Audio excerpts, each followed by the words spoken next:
Em gratidão pela vida do nosso bispo José do Carmo, bispa Neuza César Carmo, pastor Eliseu, pastor Lucas, por essa santa responsabilidade e oportunidade. Que o Senhor em Cristo possa recompensá-los. Querido, eu quero te convidar a abrir comigo a sua Bíblia, na carta que Paulo escreveu à igreja que estava em Filipenses, no capítulo de número 3. Quero cumprimentar a todos que estão nos assistindo pela internet, pela Rádio Paz. Que a graça do Senhor, que exala aqui, te alcance aí.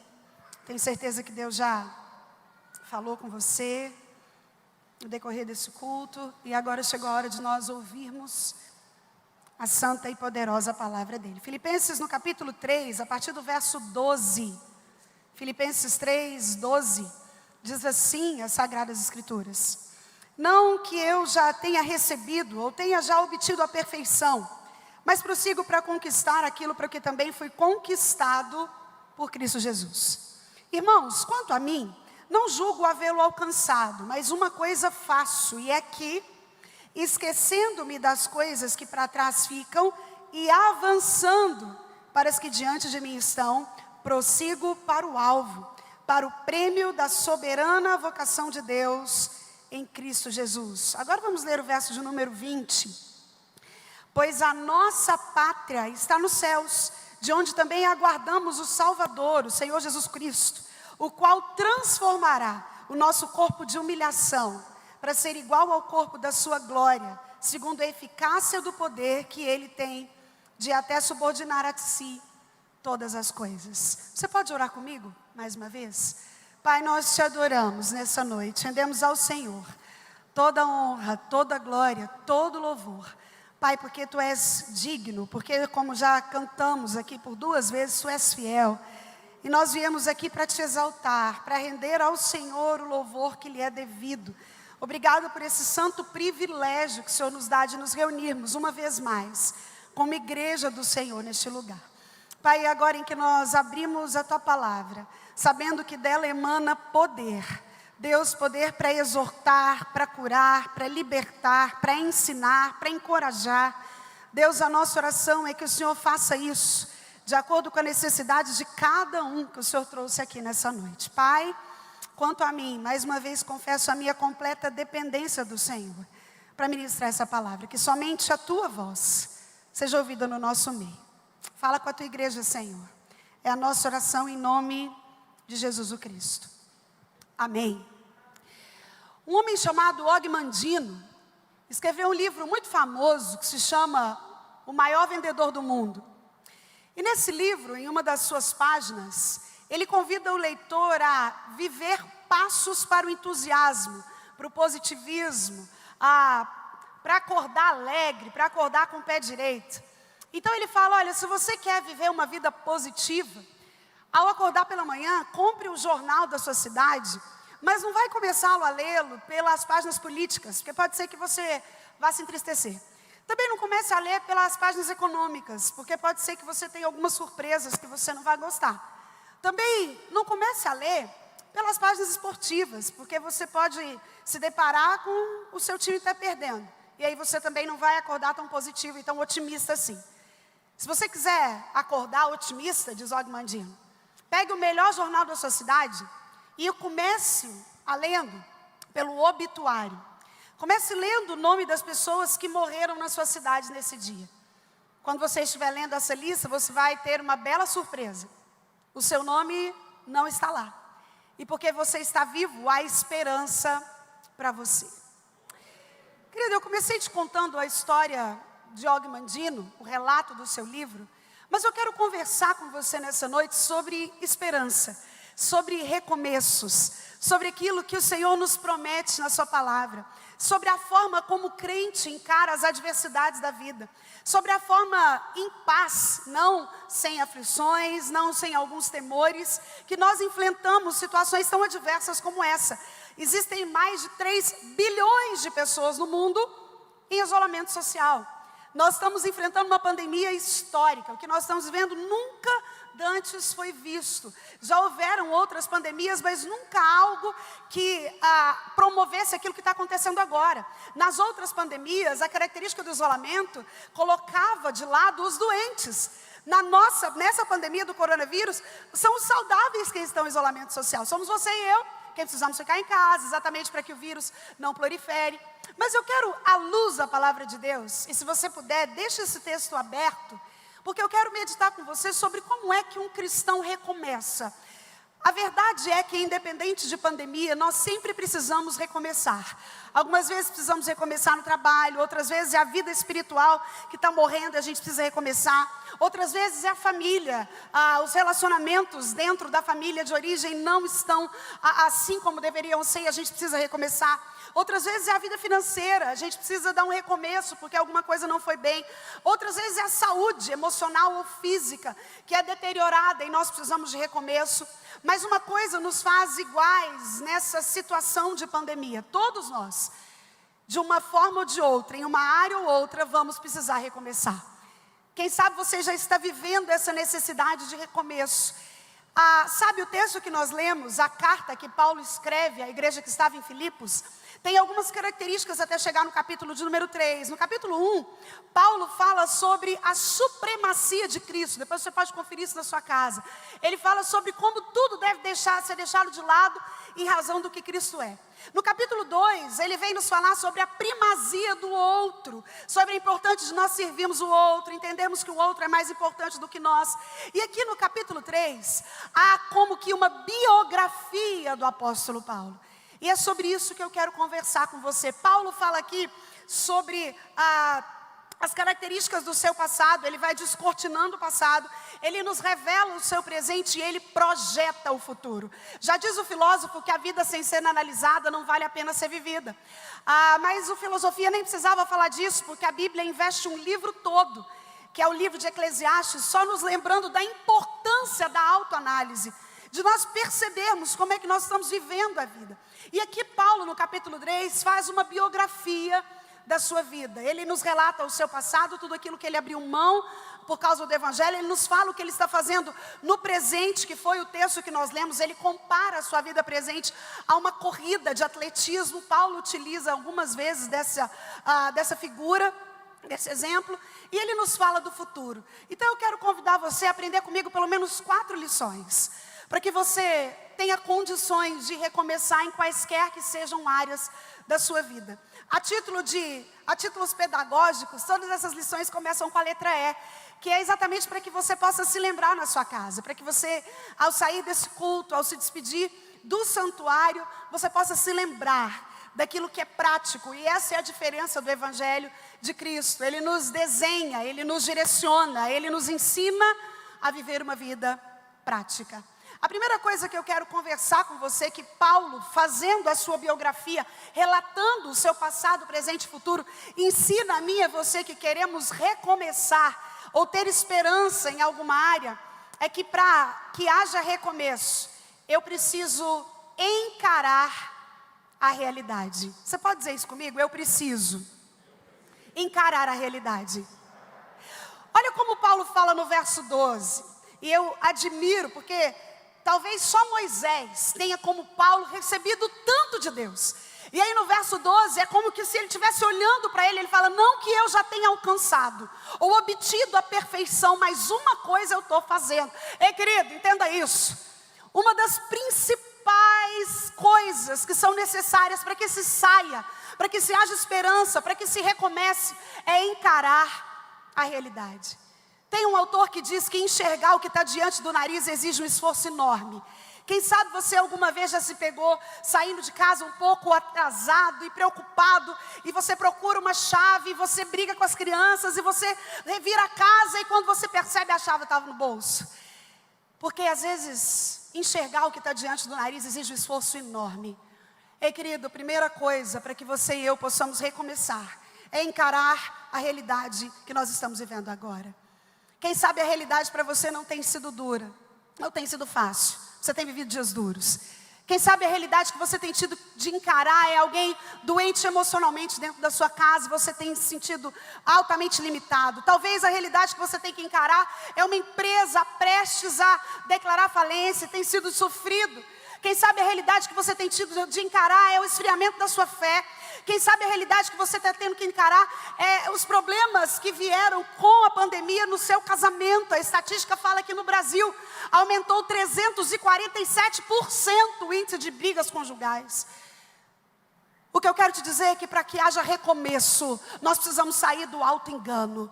Paulo olha e ao fazer uma análise do passado que ele vivia, antes do verso 12, ele vai falando sobre tudo isso. Ele fala: estou plenamente certo de que aquele que começou a boa obra em mim é fiel para consumá-la. E ele vai falando do passado, mas quando ele olha para ele fala: peraí, não que eu já tenha alcançado ou obtido a perfeição. Ei, meu irmão, quem está falando isso é o apóstolo Paulo.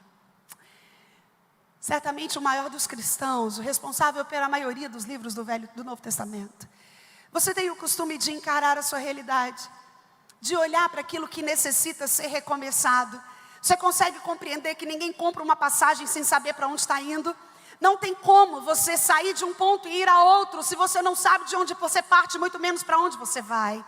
Quem sabe essa situação está te exigindo recomeços, mas você primeiro precisa encarar essa realidade. É preciso enxergar o problema, é preciso admitir que ele existe. Paulo sabia que entre o lugar onde ele estava e o lugar para onde ele ia, o futuro, existia ainda um percentual de mudança necessário. Sabe, querido, eu quero te encorajar a encarar a sua realidade. Eu quero te encorajar a encarar a realidade da nação. Eu quero te encorajar a encarar a realidade do mundo. A compreender que nós não ficamos desesperados exatamente porque servimos a um Senhor que conhece todas as coisas, que governa as circunstâncias, que está num lugar de onde Ele nunca saiu, assentado num alto e sublime trono e governa tudo, e Ele não foi pego de surpresa, e é por isso que nós não vivemos desesperados, nós encaramos a realidade. Em primeiro lugar, se você quer recomeçar, é essencial encarar a realidade. A segunda coisa que eu aprendo com esse texto é Paulo continuando dizendo, ainda no verso 12, ele diz assim: mas eu prossigo para conquistar aquilo que também foi conquistado por Cristo Jesus. Irmãos, quanto a mim, não julgo havê-lo alcançado, mas uma coisa faço, e aqui, esquecendo-me das coisas que para trás ficam, e avançando para as que diante de mim estão. Sabe a segunda coisa que eu aprendo com esse texto?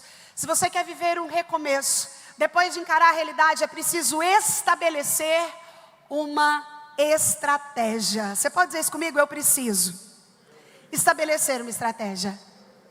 Paulo nos revela qual era a estratégia dele para o presente. Eu te disse que ele compara a vida dele, ele compara a carreira cristã como uma corrida de obstáculos, como uma corrida. Nós não temos tempo aqui para falar sobre tudo isso, sobre como o texto nos revela palavras que remetem às corridas daquele tempo. Mas Paulo fala: mas uma coisa eu estou fazendo, eu tenho um plano, e essa coisa aqui, deixando para trás as coisas que para trás ficam, eu avanço para as que diante de mim estão. No inglês a gente tem uma palavra mais completa para isso aqui, que é a palavra breakthrough, que dá a ideia de deixar para avançar, da impossibilidade de deixar para avançar. Se eu não deixo, não há como ter avanço. Paulo estabelece uma estratégia. E eu quero lembrar você uma coisa curiosa aqui. Muitas vezes a gente utiliza esse texto só para lembrar aos outros da importância de se livrar de um passado. As doenças chamadas doenças do século, que na verdade não são um privilégio do século, coisa nenhuma, que são depressão, estresse e ansiedade, são doenças dos excessos.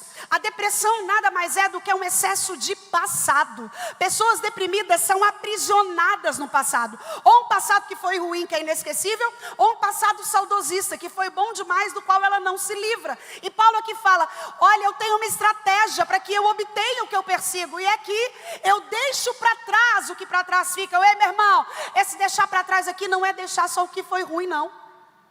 Tem gente que não avança porque está aprisionado no que foi bom. Alguns de nós não avançam porque estão sempre presos. Mas naquela época, bom mesmo era naquele tempo.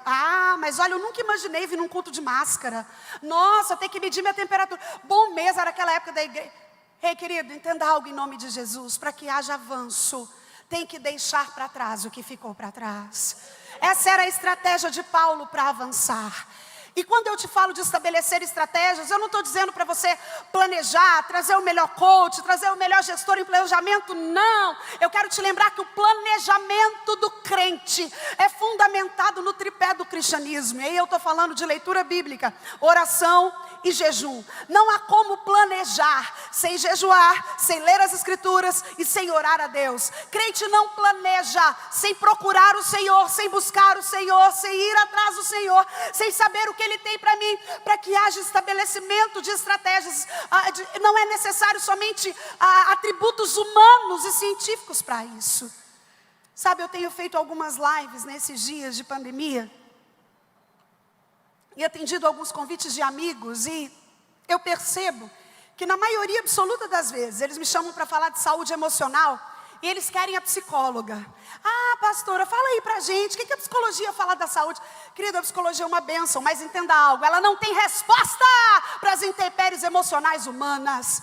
Não há psicologia, psiquiatria, não há ciência humana, não há autoajuda, não há coach, não há resposta humana para o vazio existencial do ser humano que é potencializado num tempo como esse. A psicologia como ferramenta diagnóstica é uma bênção, a gente entende o problema, a gente consegue tratar um problema, a gente gera um prognóstico, mas ela falha, porque a ciência humana inova demais. Eu sempre digo para as pessoas, olha, eu posso dizer o que as escrituras me dizem para combater a ansiedade. Eu posso te dizer o que as escrituras me dizem para combater o pânico. Eu posso te dizer o que as escrituras me dizem para resolver o problema conjugal gerado no isolamento social. Agora, as técnicas psicológicas, elas são falíveis. As técnicas psicológicas mudam rápido. Sabe, os remédios dependem daquilo que acontece, mas a palavra de Deus é inerrante. Ei, querida, ela é infalível. Ei, meu irmão, ela é imutável. E é por isso que ela é suficiente. Se você quer recomeçar, é essencial encarar a sua realidade, entender o que está acontecendo depois. Estabeleça uma estratégia firmado no tripé do cristianismo. Ore, jejue e leia as escrituras. Meu irmão, não há vida cristã sem essas coisas. Eu não preciso te lembrar o que cada uma delas representa. Leitura bíblica é essencial, porque por mais que um culto desse seja uma bênção para você, ele é sobremesa. O arroz com feijão é lá na sua casa. É no seu secreto. Sabe, querido, o secreto não é um lugar. O secreto é um relacionamento. Quando você lê as escrituras, você conhece o Deus que você serve. Quando você lê as escrituras, você não se apavora com a má notícia. Quando você lê as escrituras, você não fica pasmo com tudo que está acontecendo. Quando você lê a escritura, você encontra as respostas para a sua alma batida. Oração, não há vida cristã sem oração. Oração faz o que só ela pode fazer, ela liga a impotência humana, que é isso que a gente está vendo acontecer. Os países mais ricos e mais poderosos da terra, rendidos ao inimigo invisível. A gente está vendo os poderosos cientistas sem resposta para o que está acontecendo.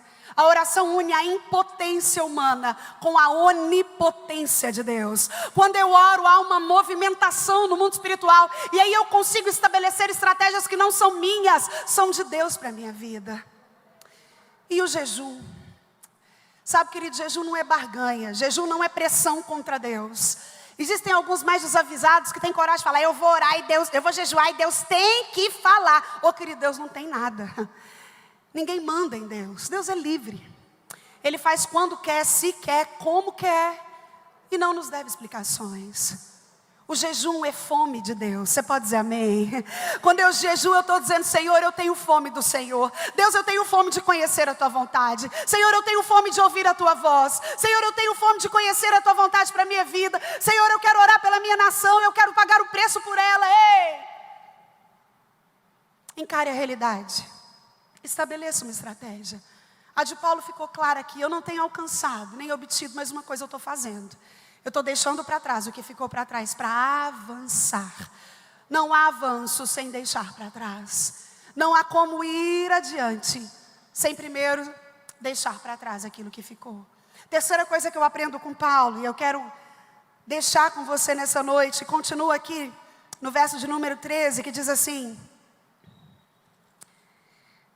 O verso de número 13 do capítulo 4. Opa, minha Bíblia foi para Efésios. Isso que eu estava achando estranho o texto. Capítulo 3, verso 13 de Filipenses diz assim: 14. Prossigo para o alvo, para o prêmio da soberana vocação de Deus em Cristo Jesus. Paulo fala aqui de uma esperança, mas não era qualquer esperança, era uma esperança advinda da fé. Então, em terceiro lugar, se você quer recomeçar algo, depois de encarar a realidade, de estabelecer uma estratégia, é imprescindível exercitar a sua fé. Você pode dizer comigo, eu preciso exercitar a minha fé. Parece simples, meu irmão, mas é desafiador. Se nós formos para a definição de fé que o autor de Hebreus nos dá, ele diz que fé é certeza de coisas que se esperam e convicção de fatos que não se veem. Você consegue entender que fé trata de futuro? Se já está acontecendo, você não precisa de fé para isso. Fé fala de coisas relativas futuras. O autor de Hebreus também nos diz, o meu justo viverá pela fé. E se ele retroceder, nele não se compraz a minha alma. Nós, porém, não somos os que retrocedem, somos da fé para a conservação da alma, diz o autor de Hebreus. A Bíblia também fala que sem fé é impossível agradar a Deus. Às vezes a gente quer agradar a Deus de tanto jeito, a gente quer dar o nosso louvor, o nosso dinheiro, o nosso tempo. E Deus está falando, filho, eu só quero uma coisa, fé. Querido, em tempos de restart, de recomeço, depois de encarar a realidade, de estabelecer uma estratégia, é essencial exercitar a sua fé. Eu utilizei a palavra exercite a sua fé exatamente porque a ideia de fé é como se fosse um músculo. Todos nós já recebemos uma porção de fé, mas o fato é que por vezes a nossa fé vai ficando mirrada, porque a fé vem pelo e o ouvir da palavra de Deus. Ei, meu irmão, o que você tem ouvido nesse tempo? Com que os seus ouvidos têm sido contaminados? Que tipo de notícia você tem compartilhado? Que tipo de TV, que tipo de coisas os seus olhos contemplam, os seus ouvidos ouvem? Quando eu falo de exercitar a sua fé, eu falo de contemplar e ouvir a palavra de Deus. O plano da redenção relatado nas Escrituras. E não ser daqueles que vivem de fragmentos de Bíblia, porque esses vivem uma fé emocional, e a fé emocional não te sustenta no dia mau. Pastora, sabe o que é uma fé emocional? É muito simples. A fé emocional é a mesma dos demônios. A Bíblia diz que eles creem e tremem, eles acreditam. Mas isso não muda a sua condição. A fé emocional é aquele tipo de pessoa que precisa sentir. Já viu gente assim? Ai, mas o culto foi tão bom, eu senti Deus. Meu irmão, o culto foi bom mesmo que você não tenha sentido nada. Talvez você saia daqui hoje e fale, não gostei do culto, não chorei, não senti nada. Mas Deus está aqui do mesmo jeito porque Ele é onipresente. Sabe, a minha e a sua emoção, o meu e o seu chorar, o meu e o seu arrepiar, são limitados demais para condicionar a ação de Deus. E quando nós estamos firmados na fé emocional, nós não temos força suficiente para esperar a provisão que Deus trará. Exercitar a fé é lembrar quem Deus é lembrar do que Ele disse, é confiar sem ver. Na verdade, nós não precisamos ver, nós precisamos crer. Você tem exercitado a sua fé nesses dias, meu irmão? Você tem se lembrado daquilo que Deus é, daquilo que Ele já falou? Sabe, o meio científico, histórico, filosófico está se ocupando agora de uma nova modalidade de tentar compreender o universo. E depois do evolucionismo darwinista, surge agora o que os cientistas estão chamando de design inteligente. Eu não tenho tempo para falar sobre tudo isso aqui. Um dos maiores expressores desse design inteligente é Michael Beer. A palavra design significa propósito. E o que eu queria te dizer sobre isso é que a procura de propósito, ela não é religiosa, ela é científica. A NASA tem centenas de satélites lançados no cosmos na tentativa de encontrar uma coisa, a vida extraterrestre. E o ser humano busca alucinadamente a compreensão daquilo que ele vê. E o design inteligente, ele traz a ideia de que Darwin não conseguiu explicar tudo, de que a evolução não explica tudo, de que aquilo que a gente vê não tem outra explicação senão o dedo de um design inteligente. Eles não falam o nome de Deus, mas tudo sugere para alguém que criou todas as coisas. Sabe o que eu estou querendo te dizer? Quem sabe você vem a essa casa domingo após domingo, nasceu num lar cristão, conhece Deus e sabe versículos de cor, mas num momento como esse, não tem exercitado a sua fé. A ciência, a biologia, a filosofia tem cada dia mais que estudam, que pesquisam, chegado a essa conclusão. Eles compreendem que essa sintonia fina do universo, que a ideia de que o caos não pode ter gerado o cosmos, como que o Big Bang, algo que estoura tudo, organiza o cosmos de uma forma tão perfeita. Se você ler os números, você fica chocado, de tal sorte que se a Terra tivesse milímetros mais perto do Sol, a gente morreria queimado. Mas se ela tivesse milímetros mais longe, a gente morreria congelado. E essa sintonia fina tem revelado Deus, até mesmo para esses cientistas mais competentes, hein, querido? E talvez você está sofrendo muito mais do que deveria, porque não tem exercitado a sua fé, não tem se lembrado de quem é Deus.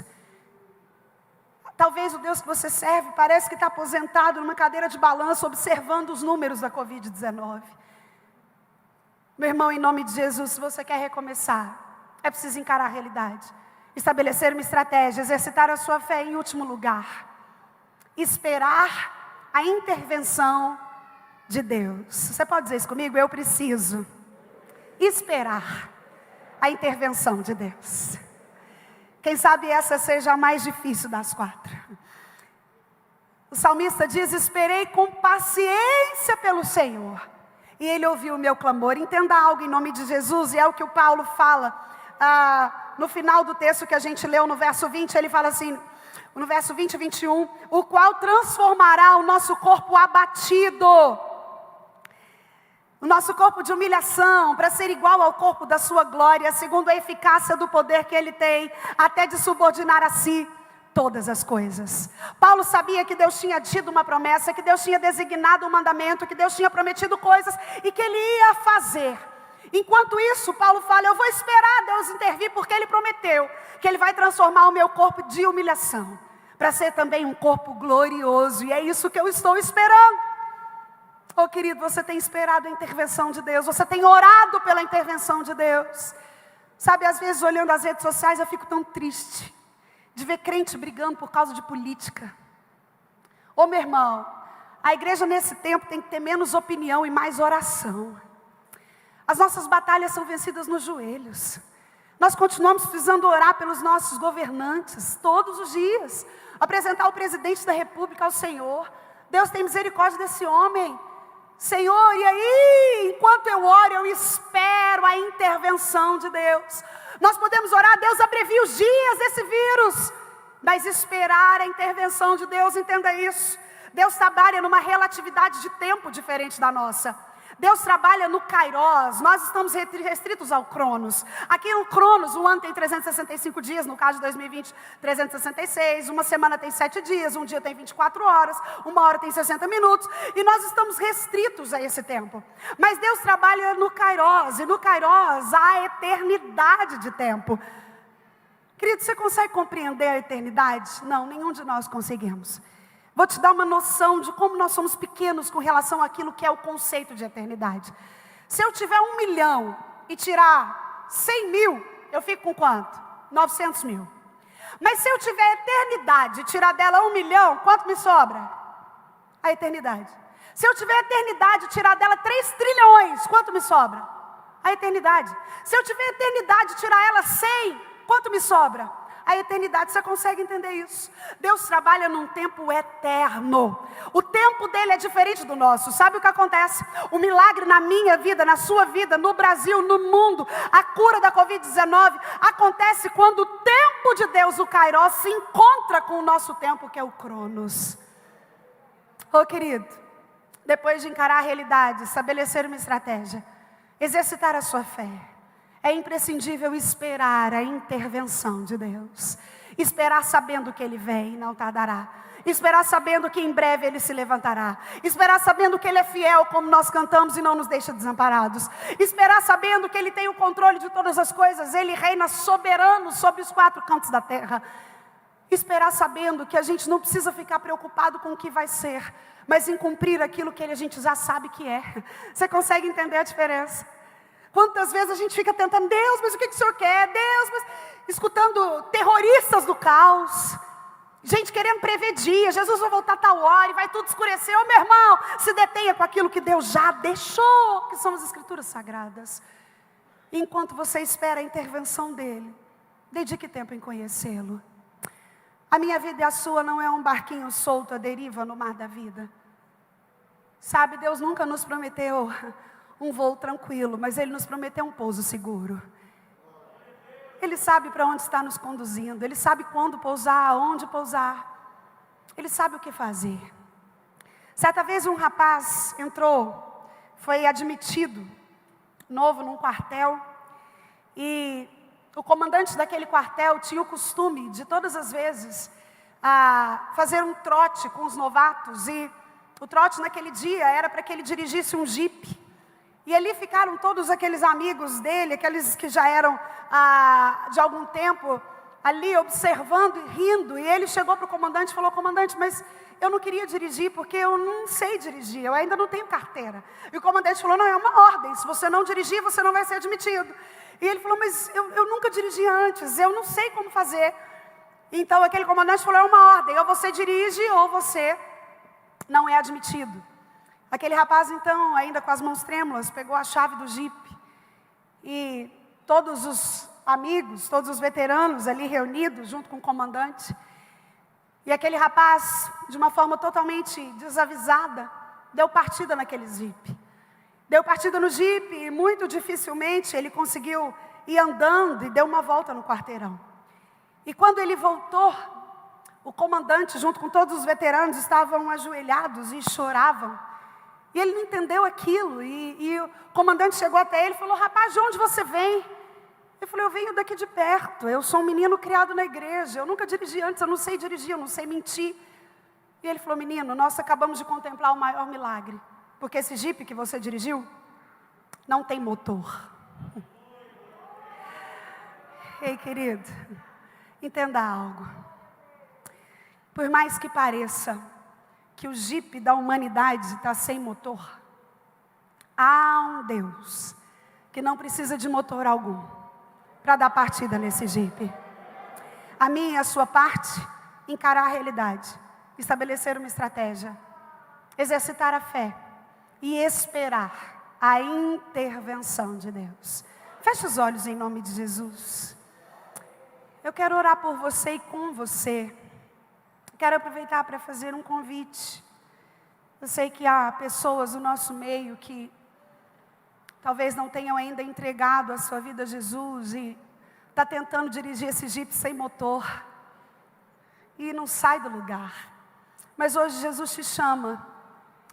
Há alguém no nosso meio que quer entregar a sua vida a esse Senhor e Salvador, a esse que te ajuda no recomeço, a esse que te dá estratégias, a esse que te auxilia no exercício da fé, e a esse que nunca você se arrepende de esperá-lo.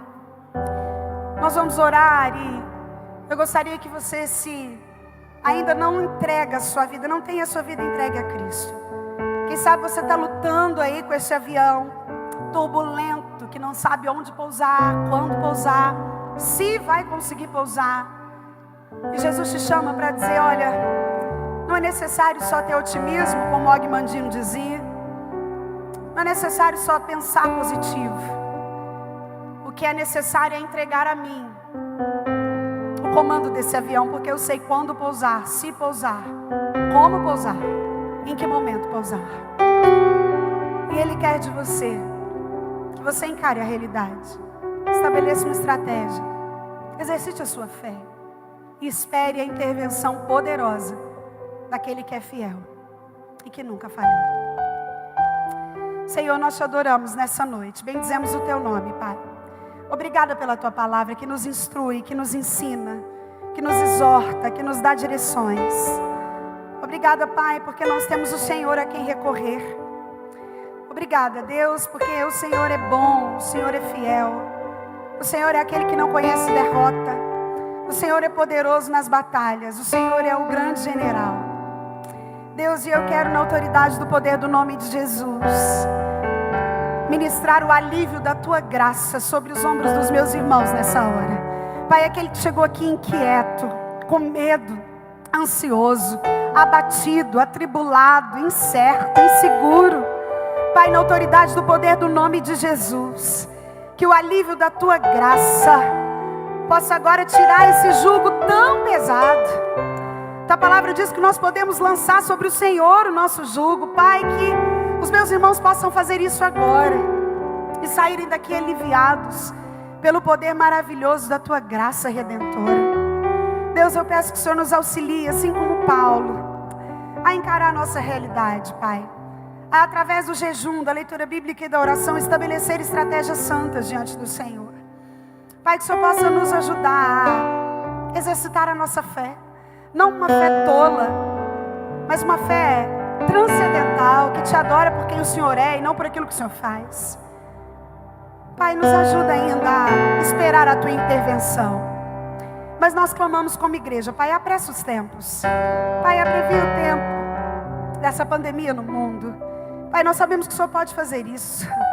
O Senhor é o Deus que faz a ferida, mas que fecha a ferida. Por isso nós clamamos como igreja do Senhor, Pai. Que o Senhor faça de novo. Que o Senhor faça de novo, Deus. Nós cremos como esse menino que ligou o jipe que nem motor tinha, mas que pelo Teu sobrenatural o jipe andou. Que o Senhor nos ajude a crer todos os dias que o Senhor pode fazer. E quando o Senhor fazer, Deus nos ajuda a Te adorar mais e mais e mais. Eu Te adoro e Te agradeço, Deus, pela Sua santa presença no nosso meio. No nome santo de Jesus. Amém. Deus te abençoe, querido. Em nome de Jesus.